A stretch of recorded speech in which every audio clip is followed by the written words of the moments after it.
herzlich heute in der Bundespressekonferenz begrüßen, Stellungnahme zur aktuellen Lage im Iran. Ich begrüße dazu Reza Pahlavi und ich begrüße Herrn Haushalt, der ihn als Sprecher begleitet.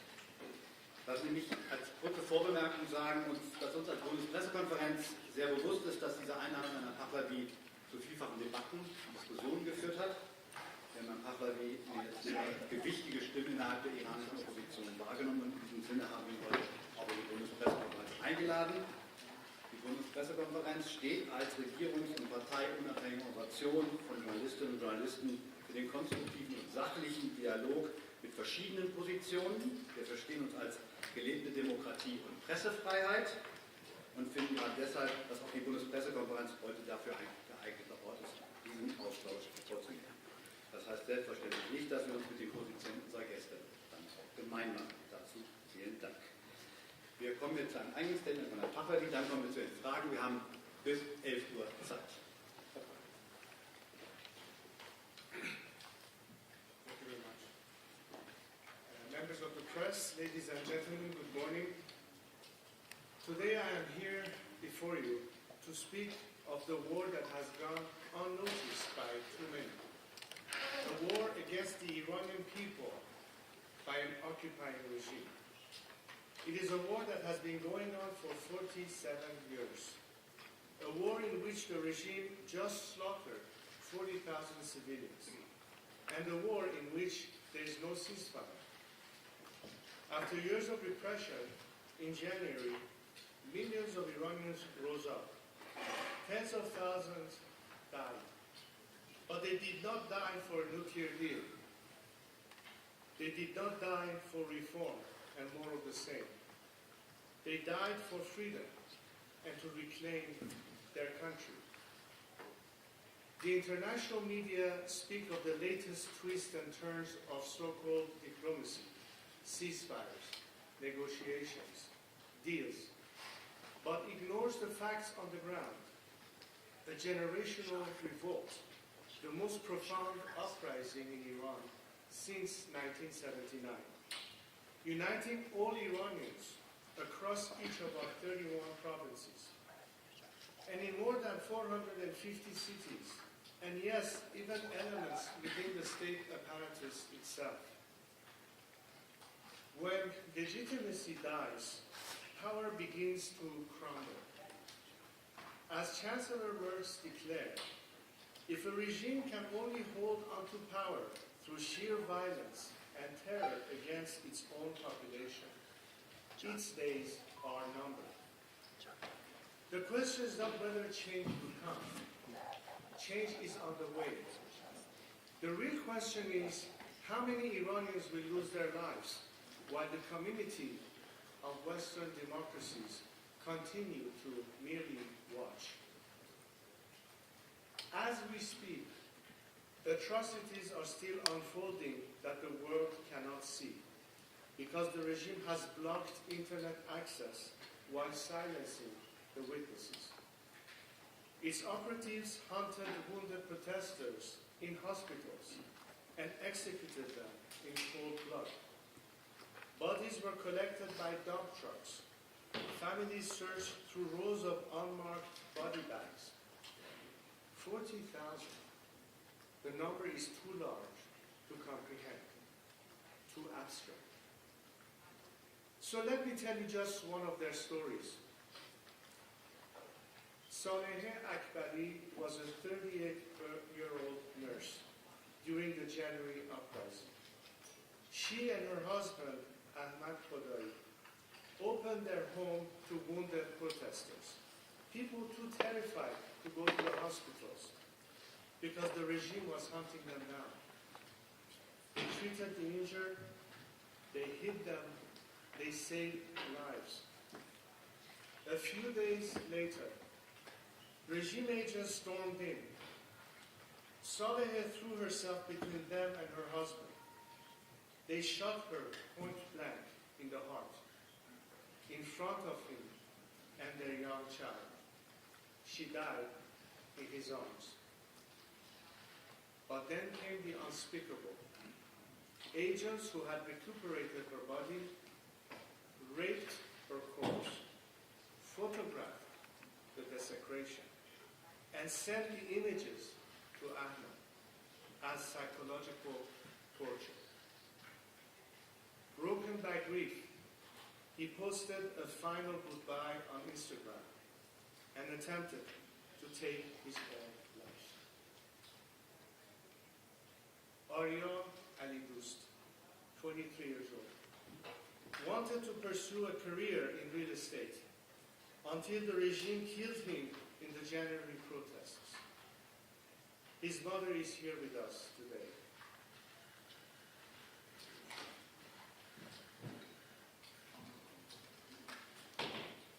Sam Afshari, almost 17, was a champion swimmer. The regime also murdered him in the January protests. His father is here with us today.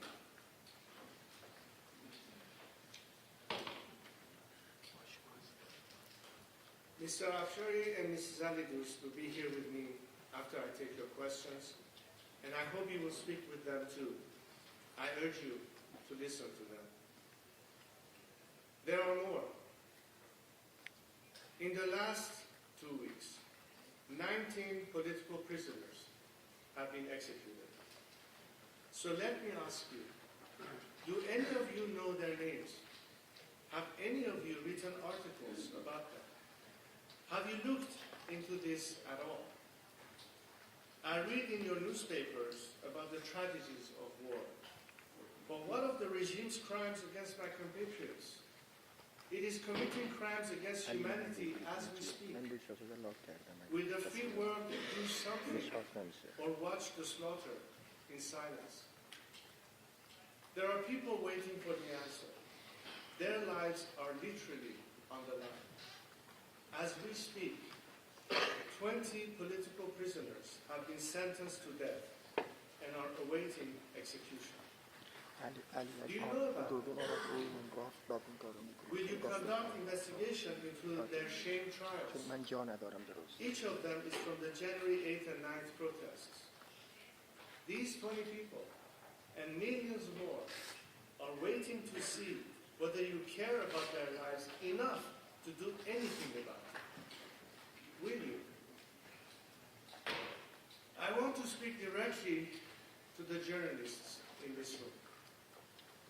The regime has maintained an internet blackout exceeding 1,200 hours, 8 weeks of enforced silence.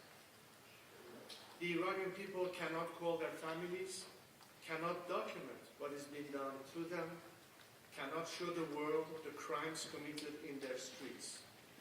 Meanwhile, regime officials appear freely on your networks, post on your platforms, and offer their version of events to your audiences, unchallenged, uncontested, unopposed. You are the only free press the Iranian people have right now. What you choose to cover and how you choose to cover it will determine whether the world sees this revolution clearly or to the fog the regime is deliberately generating. It can literally determine whether innocent people live or die. I am asking you, as journalists, as professionals who understand what a free press is for, to tell their stories. In Germany, you know all too well the danger of dehumanization. Do not allow Iranians to be dehumanized. No. There are people. There are brave people. They deserve for their story to be told. President Zelensky told me recently, the world did not help the Iranian people enough. It stood aside, and by the time politicians began forming positions, the Ayatollah had already killed thousands. He warned that brutality, rewarded with survival, sends one signal to every bully: kill enough people, and you stay in power. And yet, here we are again, on the cusp of the same این catastrophic من خیلی mistake. آهسته میتونم زومش کنم اگر خواستیم. There are many regime propagandists in the West who are calling the regime's negotiators reasonable, moderate, people with whom we can do business. But Ghalibaf and Araqchi are not pragmatists. They are not reformers. Nor are the IRGC killers behind the curtains. They are different faces of the same machine that shot Saleh Akbari in the heart. They are the ones who will execute these 20 people I just told you about. Yet you call them pragmatists. Let me tell you, the execution of my people is not pragmatic. Nor is the blackmail the regime is threatening you and the world with. If you think you can make peace with this regime, you are sorely mistaken. If you allow it to survive, further conflict is unavoidable. There will never be stability, if even a watered-down version of this system survives. The Iranian people want a clean break. They have paid for it in blood. They will not exchange their freedom for a convenient fantasy that the monsters with blood on their hands have somehow become the diplomats who will deliver peace.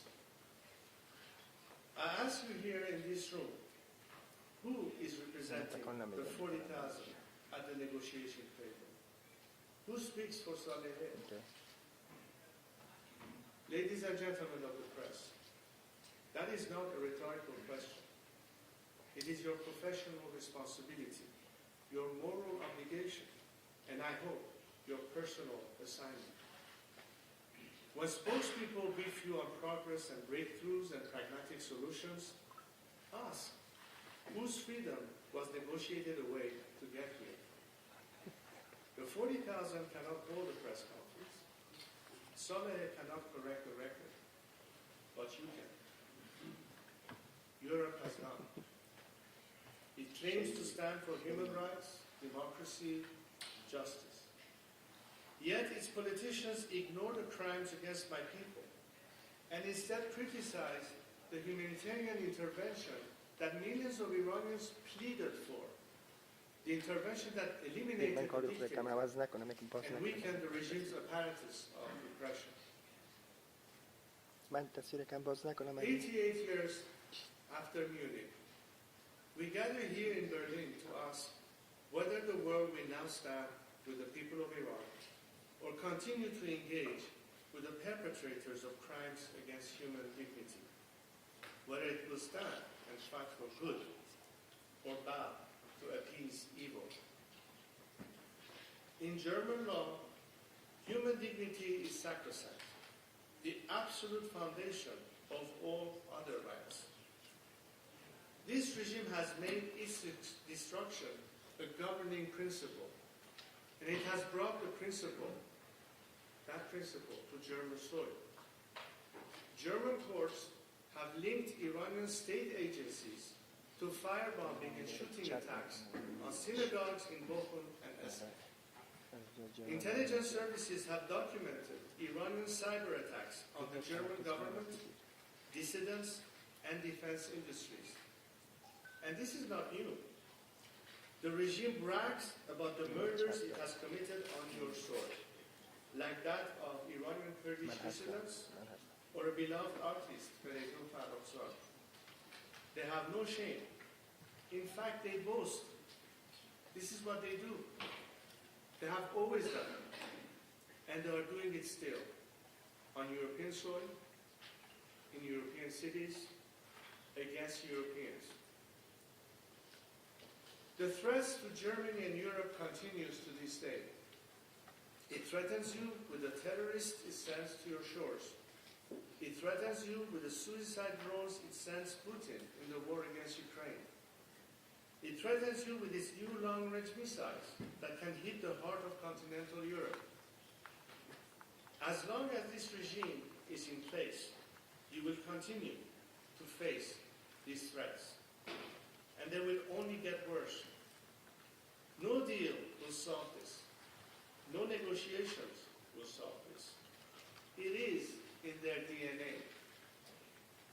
47 years, you have tried to change this regime's behavior. And for that, should be obvious by now, کدام بریم داشت؟ you have failed. So today, you have two choices. You can submit and continue to live under constant blackmail, or you can chart a من new درستش course. میکنم. It is time for you to act اون گفت and solve this problem for good, for your own sake. The Iranian diaspora has delivered its verdict. On February 14th, more than 250,000 Iranians gathered in Munich. They were not alone. They were joined by Germans who value freedom and dignity. Across Hamburg, Stuttgart, and Berlin, they marched under one flag with one demand: a free, secular, democratic Iran. Europe should listen to them and not negotiate with the terrorists who drove them into exile. The choice before Europe is not between war and peace. It is between a dying regime that endangers us all and a free Iran that can become a partner for stability. European governments must stop appeasing this regime, expel regime ambassadors, refuse to legitimize any arrangement that preserves the IRGC-centered power structure, prepare to recognize the transitional government when it is announced. The snapback sanctions, the closure of Iranian consulates, the push to list the IRGC as a terrorist organization, these are steps in the right direction, but they are not enough. For 47 years, the world has known Iran through the action of a regime that took a great nation hostage, chose ideology over its people's well-being, and exported terror instead of peace. But that is not the real Iran. The transitional government I envision will honor these commitments from the very first day, and Iran's nuclear ambitions immediately and permanently. And all support for terrorism. Release every hostage. Free every political prisoner. عکاس گرفته عکس. Normalize relations with the international community. A free Iran will be a stabilizing anchor for the entire Middle East, ending the proxy wars that have ravaged Lebanon, Yemen, Iraq, and Syria, and become a partner for regional economic integration. Its energy potential, reconnected to global markets, would benefit European consumers, Persian Gulf neighbors, and the Iranian people alike. This is the single greatest untapped opportunity for regional peace in a generation, and more than $1 trillion in economic opportunity in a decade ahead. That is only possible when this regime is gone, when the Iranian people's revolution succeeds. The Iranian people are not asking you to fight their revolution. They are already doing that, and with a courage that should humble all of us. They are asking something far more modest. Do not legitimize those who oppress them. Do not strengthen those who terrorize them. Prepare for the day when Iran stands free. علی اگر قاب من اوکی من پایین بیایم اکثر کار. There are moments in history when neutrality is not a position, it is a decision. When caution is not prudence, it is complicity. You in Germany know this all too well. You know the cost of appeasement. I am asking you, on behalf of the nation, to stand on the right side of history, to stand for justice. The Iranian people have already done the hardest thing. They stood in the street. They faced the gun. They said the name of freedom out loud in a country where that word could get you killed. They did not wait for the world's permission. But they are still waiting for one thing, for the world to catch up with their courage. The choice is yours. with or without the world, with or without Europe, with or without Germany, our fight goes on. We will not rest until our nation is free, until our people have their dignity restored, until justice is served. But if you stand with us, if you act in honor of those 40,000 innocent protesters, you will save lives. You will stop the flow of blood. On the day of our victory, I hope to be able to tell the people of Iran that Germany stood with them. Wir danken Ihnen. Wir kommen jetzt zu den Fragen. Ich bitte aufgrund der großen Nachfrage, die ich lange Diskussion habe, sich auf eine Frage und eine Nachfrage zu beschränken. Wir fangen mit der Kollegin Dankeschön, thank you very much. Charlotte Elias, Dutch Public News Channel, NOS. Mr. Pahlavi, thank you. In order to lead a new government in Iran, previously you have emphasized the importance of military involvement of the USA. Now that the US military is involved, at the moment the regime change doesn't seem to be happening. How have your plans changed? What is your new plan now? The strategy is ultimately for people to be able to reclaim the streets. Obviously, when you are faced with such level of brutality, you have to strategically retreat until the time comes for them to safely return to the streets again. This is why a continued campaign that will give them minimum protection so that the regime's thugs on the streets cannot shoot to kill people that come out of their homes. That at least gives us an equalizing chance to have a real opportunity for them. The importance of that intervention was exactly the argument that people that are defenseless, that are hostages, need to have some level of outside assistance. That's a factor in our cost for liberation. This protection, how does it look like? Actually, good. Yes, how would this protection look like if there is no presence of military in the street? Because the Iranian people, when they see that the regime was on the retreat, and that's when they started moving forward, were all of a sudden faced with this brutal reaction. Understand that the regime, in the meantime, is crumbling. There are internal rifts. There are people that are refusing to show up to work to repress the people. They have refused to carry out orders of repression. To the point that the regime had to import over 5,000 elements from outside of Iran, not even Iranian citizens. They come from Afghanistan, they come from Iraq, they come from Lebanon, to do the dirty job, to hit the people. At some point, the regime is going to run out of resources. They're going to run out of the ability to pay their mercenaries. This is an opportunity for the people again. We have to adjust to the reality on the ground. That doesn't mean that we abandon the fact. But the reason I'm here to tell you how important it is for the world not to be observers, to intervene, to act in a humanitarian way, meaning in order to save more lives, we cannot throw the people to the streets to be butchered. They need to have some level of support and protection. That's why foreign intervention was necessary.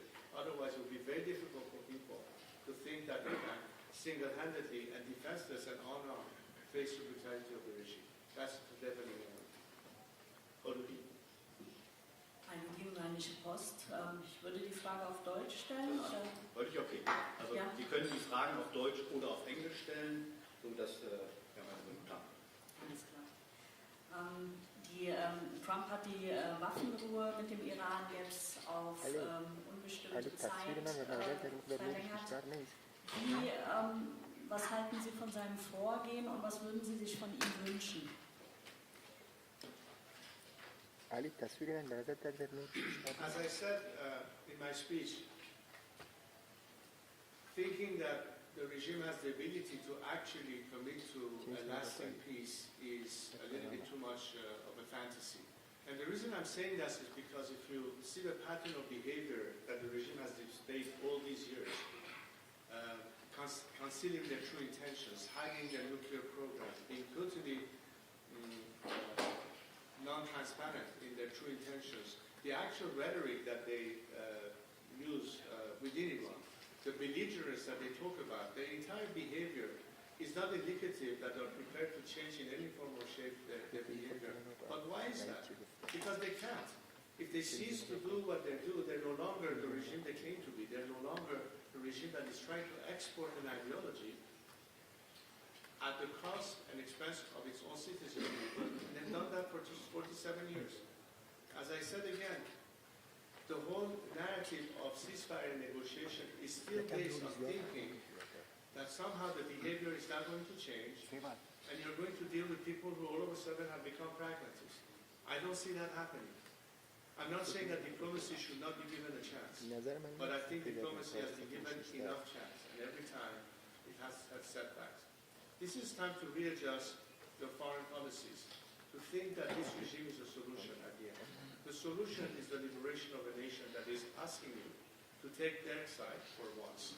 For 47 years, the people of Iran have not been part of the equation. For 47 years, they've been ignored. They are not even part of these negotiations.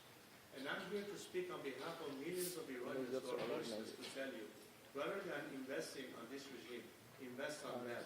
Let them be the agents of change. Let them be the people who will bring you peace and stability, unlike a regime that has no intention other than survive at any cost, albeit killing thousands of innocent Iranians just to survive. This needs to be part of the consideration. And I don't think that I can judge the behavior headline to headline. I've learned one thing in the past few weeks. Whatever we hear coming out of Washington, let's judge on the results as opposed to the words that are being said here and there on social media.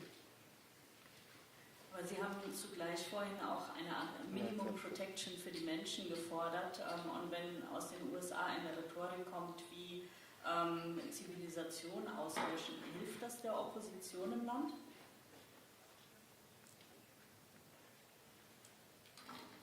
Iran is a country with 25 centuries worth of civilization. For a country that has hardly been on this planet for 250 years celebrating their independence, I don't think that any government or any foreign country can determine the survival of a civilization or not. We as Iranians are proud of our civilization, and nothing can change that. The reason is that acknowledging the people of Iran is the best way to preserve not only your own interests, but also preserve a civilization that actually has contributed to the world. I find it surprising that if you realize that Thomas Jefferson actually was inspired by the first Declaration of Human Rights that Cyrus the Great implemented 25 centuries ago. And it is actually within the principles of the U.S. Constitution to talk about Iranian civilization being wiped out. I think it's just those words. I'm not taking it seriously. And I think that Iranians will pretty much tell you that we've survived many onslaughts. We have survived many invasions by the Arabs, by the Turks, by the Mongols, and we're still standing. And we will continue to stand. And the reason I'm saying this is because if you look at the energy on the streets of Iran, if you follow the streets of Iran, if you see to what extent people are proud of their culture, their heritage, and you can see it also through the diaspora that despite the fact that they've been forced into life outside of their own countries, how proud they are of their culture, nothing will change that. So I'm not at all frazzled or intimidated by any statement that challenges our civilization. On the contrary, I think the world is beginning to recognize that how different Iran can be when the people of Iran are free. And they are the ones who will tell you, we are not warmongers, we are peacemakers. The reason we have been brought to a situation of war is solely because of this regime. This regime is responsible for bringing us to where we are today. For years, I've pleaded with the Western governments, do not appease the regime. The day will come that we will finally have to face confrontation. I always said we have to avoid conflict. But the continued policy of appeasement has led us to a point that now we are facing actual war. The responsibility is solely on that of the regime. So the world should not add insult to injury by punishing the Iranian people. The world should stand with the Iranian people and help us put an end to this regime. That's the war that is going on. Remember what I first said in my speech. There's a war going on, the war of the regime against the Iranian people. Now the regime is trying to deflect attention and push the narrative as if they are the victims all of a sudden, and the world is against them. No. They are the first culprit in bringing us to a situation of conflict. The sooner this regime is gone, the conflict will end also. Not by means of negotiation with the remnants of this regime, but by helping the Iranian people overcome and topple this regime. That's the ultimate solution that will bring us an end of this conflict. these narratives or all these statements that we hear now and then. The solution lies in that ultimately. Hey, you. Mr. Pahlavi, a personal question? I'm sorry, I have a hard time identifying where the sound is coming from. Can you also raise your hands up moving in the right direction? Oh, okay.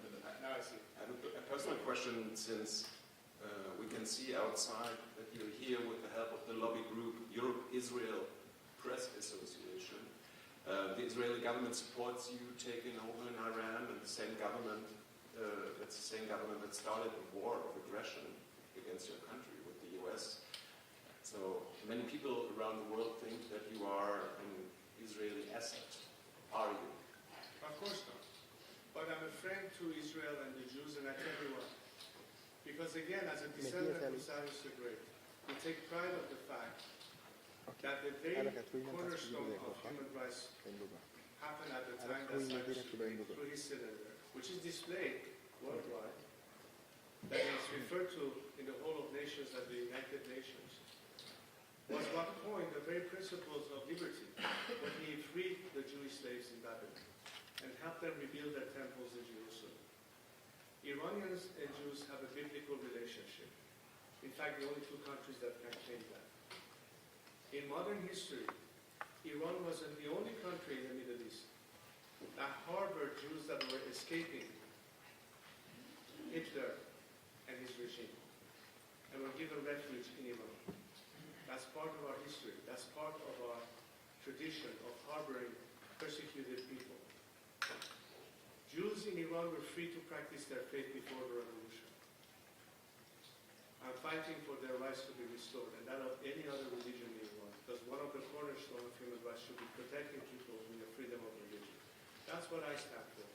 And I don't need to be an agent of anyone to do that, but I'm an agent of my people. I'm the agent of the Iranian people. I'm standing here because tens of millions of them asked me to be their voice, to talk to people like you today and explain their vision of the future. Thanks for the clarification. And regarding your plan, correct me if I'm wrong, but you have never excluded to restore a permanent monarchy with a democratically elected government serving in your name. Why is that? Don't you think a true Democrat would clearly exclude to restore a new monarchy? Well, let's look at Europe right now as an example. Germany is a republic. So is Belgium. France is a democracy. So is Belgium. France is a democracy. So is Sweden. Italy is a democracy. So is Spain. They're all democracies, right? 3 of them are republics. 3 of them are monarchies. So, if you're telling me that people don't have a right to decide via the ballot box what's their preferred system, which is what I give it to, then you're not respecting the will of the Iranian people. I don't get to decide that. You don't get to decide that. They get to decide. What I stand for is free elections. What I propose is a process whereby, through the ballot box, the majority of the Iranian people will have to decide what is the best system suited for their needs. They get to choose. And the only role that I have for myself, and I offer to be the transitional leader, is precisely to bring them to a position where they can make that choice. And I think democracy is not about eliminating democratic options. It's by allowing people to have choices. So we're not subtracting, we're just allowing people to have a choice, provided, of course, that this is a democratic option. Not every option is democratic. That goes without saying. Oh, yes. I'm over here. Hello.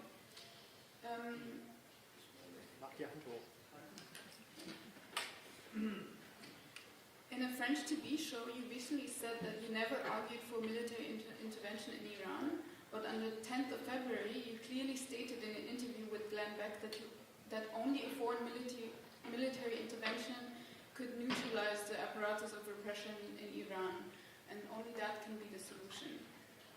Do you feel responsible for the many innocent Iranians who have died to the US and Israeli bombs, may I say illegal bombing that you supported? First of all, The targeting of the regime's infrastructure and its elements of coercion was absolutely something that the Iranian people actually called for. They were asking, they were in fact insisting that come and help us. Based on what President Trump has said at the time, that if the regime hits the people, they will see a very harsh response. The air cover campaign that included hitting the regime infrastructure and apparatus of repression was a necessary step to equalize the playing fields for Iranians that were getting massacred on the streets, defenseless, by the regime that used military weapons to shoot them on the street. How else do you expect defenseless people to have a chance to actually overcome this regime without some outside help? Many times we saw conflicts where outside interventions were necessary. The Partisans fought fascism with outside help in Italy. France was liberated when the Allied landed on the beaches of Normandy to put an end ultimately to the Second World War. This is the kind of intervention that should be perceived as an element that helps the people as opposed to the regime. And of course, I'm not shying away from that position that we have every right to tell the world when we are being shot on the streets, how else are we supposed to protect ourselves? We can't do it by ourselves. In fact, that was in the interest of protecting more lives from getting lost. Because the more the regime has a means to suppress people, the more casualties we will face. This is something that in fact limits the casualties as opposed to add to the casualties. And no one likes to see civilian casualties. Of course I do. Of course we ache for anybody that has been collateral damage. But we are not apologizing for calling for our freedom.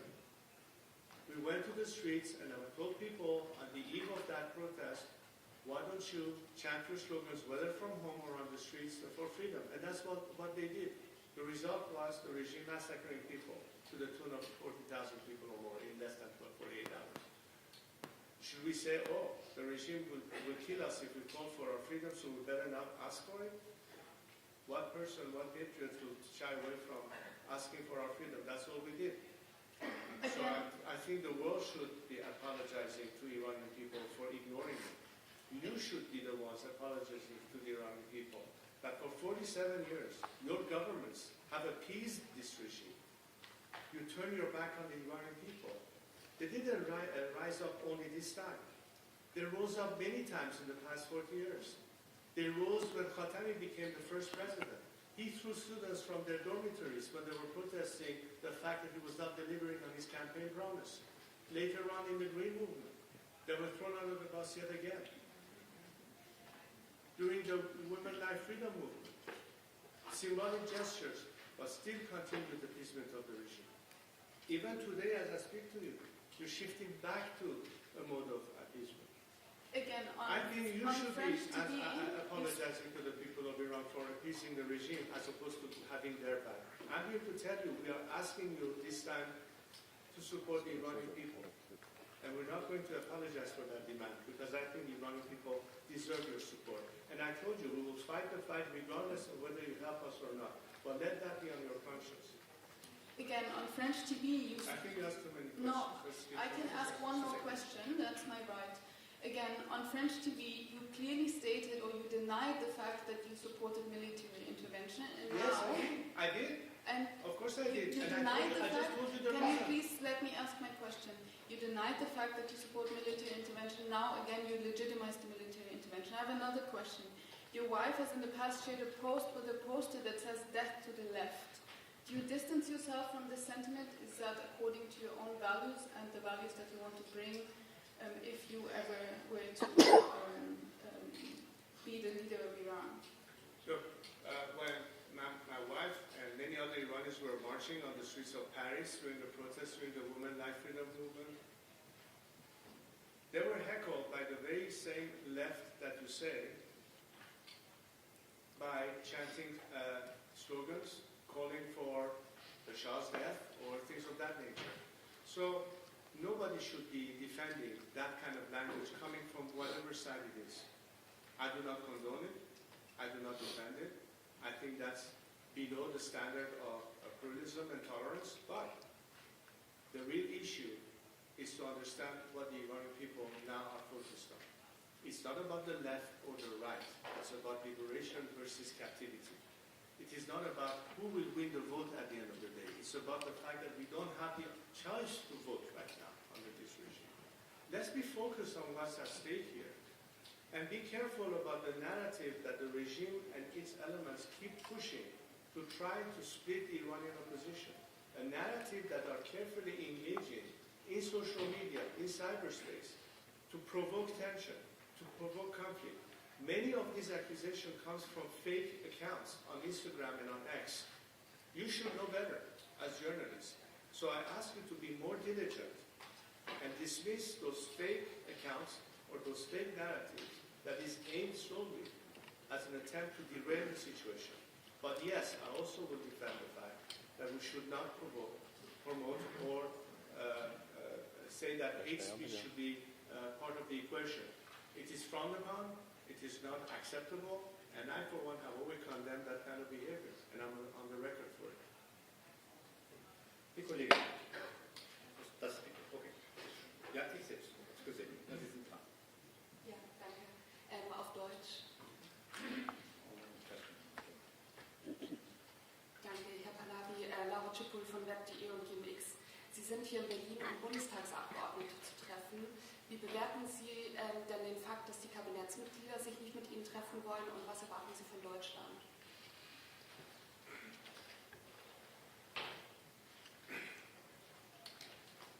I think it is a shame that, again, government authorities who are under duress because they have to consider the blackmail that the regime forces on them by taking hostages or by other concerns are not open to have a dialogue with people who are here to represent the voice of the voiceless.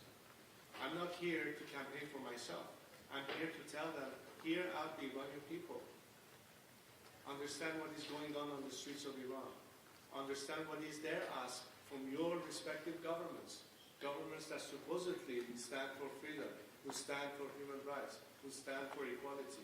But when it comes to an opportunity to implement it, you choose to continue negotiating with a regime that has demonstrated its complete violation of all of these aspects.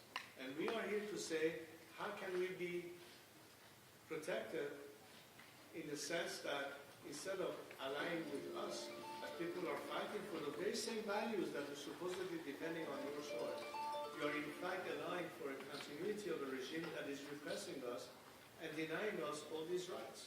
We are trying to liberate ourselves, and the solution to all of the problems that you face, pragmatically speaking, security concerns, terrorism on your soil, the spread of Islamic radicalism in Europe, and many other aspects of it, all connected to the continued survival of this regime in Iran. That's what's at the equation. Don't look at it necessarily because it's purely a matter of humanitarian concern. Out of your own interest, you should consider what is happening, because the situation is not going to get any better. The situation could even get worse. And who knows by then how much damage will be done. This is a golden opportunity when this regime has been never as fragile as it is right now to be done with. This is not just the concerns of Iranians. Many countries in the region right now are telling you this, that this is a wounded beast that will strike back with revenge and retaliation. It's an opportunity to put an end to it and see that as the ultimate solution that will immediately eliminate many of the problems we're facing. It's not just about humanity, it's not just about human rights and democracy, it's not just about stopping execution, it is also stopping migration, it is also putting an end to energy dependence and curbing to another form of blackmail that comes from Moscow this time on your energy requirements. Imagine all the economic opportunities and what it will mean to your economies once Iran is free. These are the kind of calculations that ought to be the focus of your governments. This is the kind of discussions I'm having with your parliamentarians and various political parties. But if your governments continue to focus only on somehow maintaining the status quo, you're neither helping us liberate ourselves, nor are you truly addressing the concerns that we will have down the line. This is what ought to be the focus. But if I'm denied an opportunity to explain that to your leadership, I wonder how else they're going to be able to have that kind of assessment. Did we ask you not to talk to the regime? You have. Diplomacy is diplomacy. But I think it should be the prerogative of democratic governments not to be dictated by a bunch of thugs and terrorists who you get to talk to and you don't. It's not their prerogative, it's yours. Exercise your prerogative as democracies. You're entitled to talk to whoever you want, but not succumb to their blackmail so they tell you who you should talk to and who you shouldn't talk to. I'm sure the German people will expect that too from their governments. Mike. Hi, I'm Anna Norskevich with CBS News. So you supported the U.S.-Israeli bombing campaign of Iran, but clearly 7 weeks in, the regime has not collapsed. If anything, got stronger and more hardline. Did you have, or do you have a reality check after 7 weeks? Do you think that eventually there could be a regime change? And also, aside from military strategies or even policies, so wrong about Iran? First of all, the regime has been severely. There are dissensions among the ranks ago, even months ago. Security forces as well as the civil bureaucracy. This regime.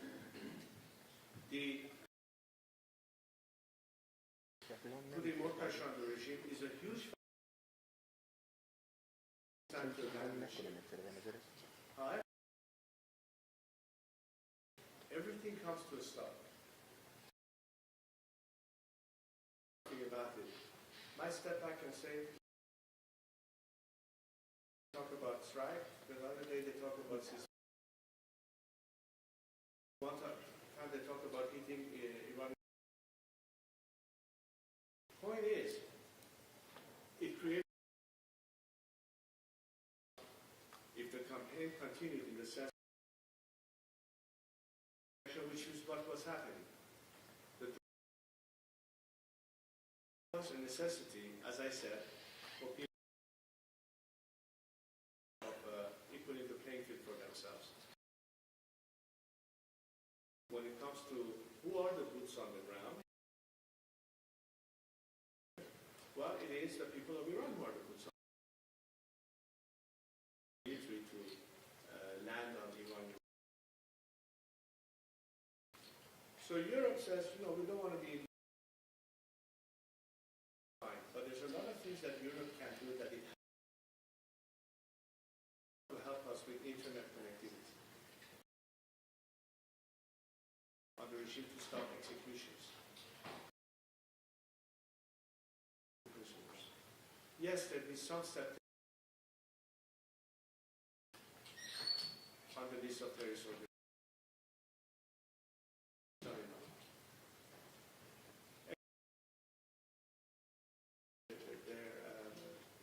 Chancellor and the regime's operations here to threaten a terrorist act or money laundering. What can do to at least indicate that behavior and also be supportive of. Not everything comes through military company and helping civil society.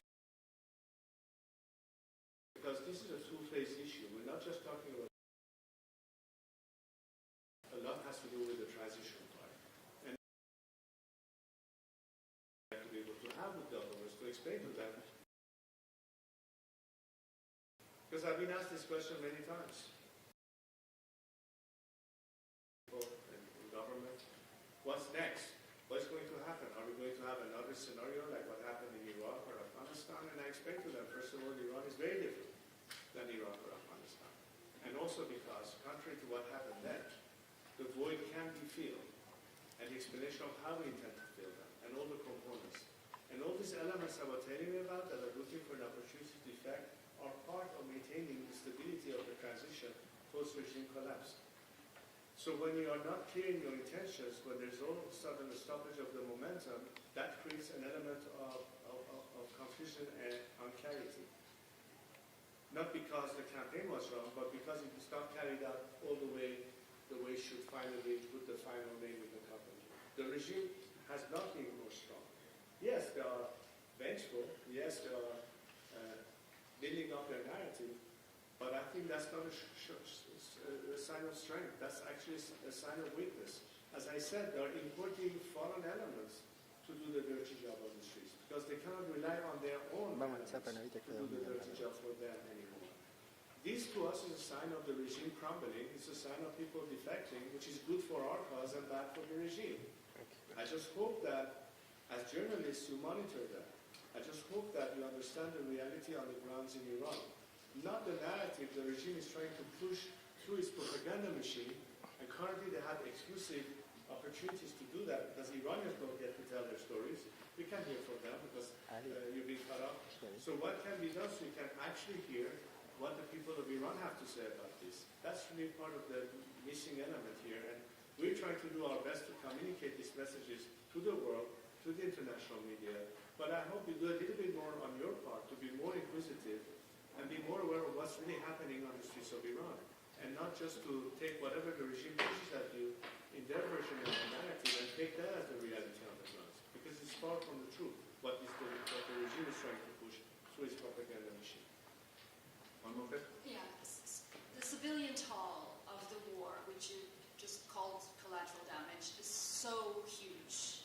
Do you think personally that you've lost your opportunity to ever play a role in Iranian politics after supporting this campaign? I don't know what you mean by huge. If you're referring to the regime statistics, I never trust the regime statistics from the get-go. It's certainly not what you said. Have there been casualties? Yes, there have been casualties. But most of the casualties are the regime elements themselves. Most of them are either IRGC elements or Basij elements or anything associated with the regime. In fact, the minute what happened on January 8th and 9th happened, I called for people to stay at home, to protect themselves. First and foremost, to put their personal safety as a priority. And we've done that, knowing that we have to see what pans out. When will be the next opportunity to continue the fight? And you know what? Why don't you ask the Iranian people what they think of you? Why don't you ask them what there is expectation of you? Why don't you ask them why they continue to support you? Why don't you ask them when they come by the hundreds of thousands in demonstrations from Sydney, Australia to Vancouver, Canada to Munich and Berlin? That means that no, inside Iran, tens of millions of Iranians chanted my name, and they still do. That tells you that they have faith and confidence in me, who for 47 years has been fighting for one thing and one thing only: their chance to liberate themselves and determine their own future. Today's Gen Z in Iran are my biggest supporters. We don't hear it because we're disconnected from it. So please, go and do your own diligence. Don't push this narrative. Don't push this propaganda the regime wants to propagate. Ask them. You'll get your answer. But you're not doing that part. You're only reflecting what you hear by the regime, but not what the people have to say.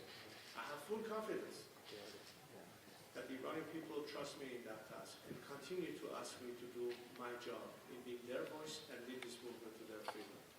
I have no doubt about that. You will find the truth one day when you will hear more from the people. Please try to do that. Reconnect to the streets of Iran. It appears to me, more often than not, that there is a disconnect between the world media, Western media, from the reality on the grounds in Iran. That is stupefying for me.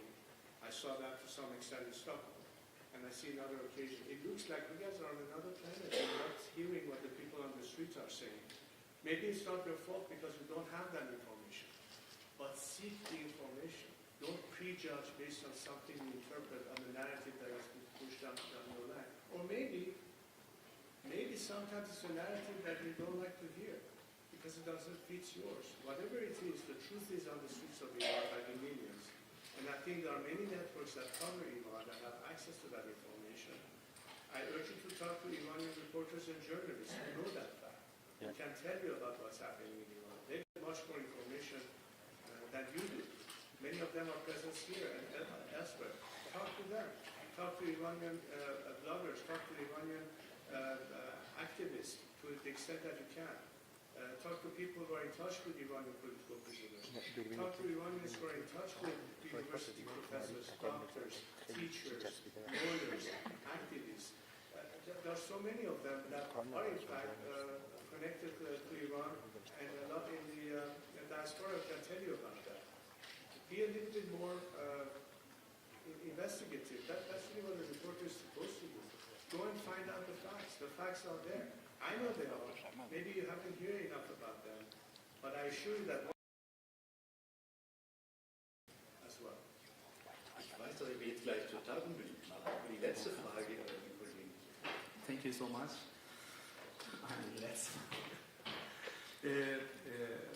Thank you so much, Prince Pahlavi.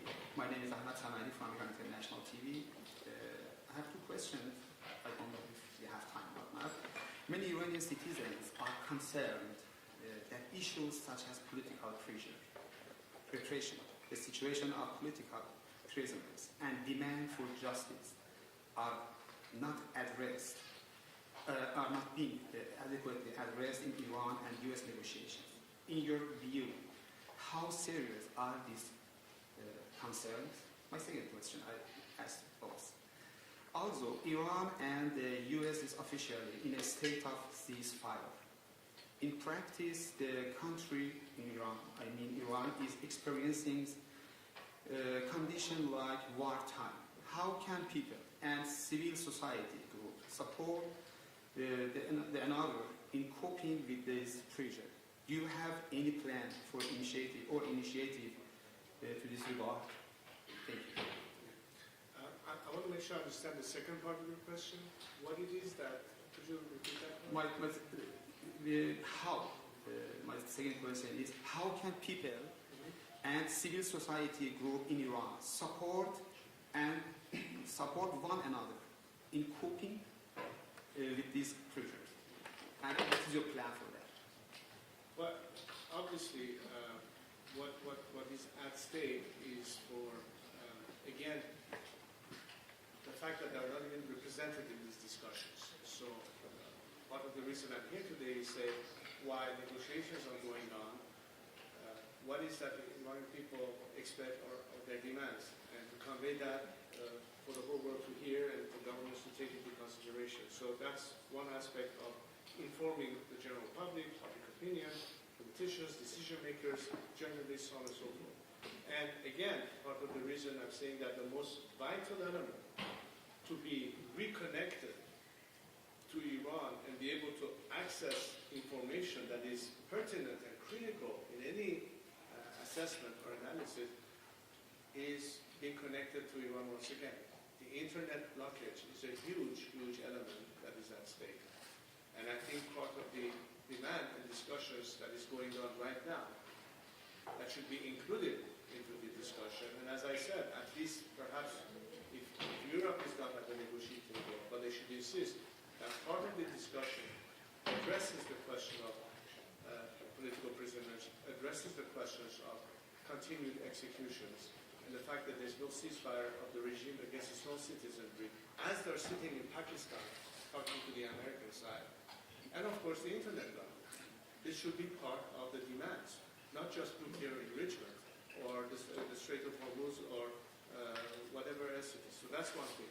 And number two, of course, again, as a result of that connectivity, then civil society within Iran and whatever the diaspora can do to help them as a conduit to the outside world or support that we can give them will have a lot to do with being reconnected to be able to better organize, better implement, better structures. So it does come down to a great extent to our ability to be able to talk to one another so we can organize whatever needs to be organized in terms of actions on the ground and what needs to happen.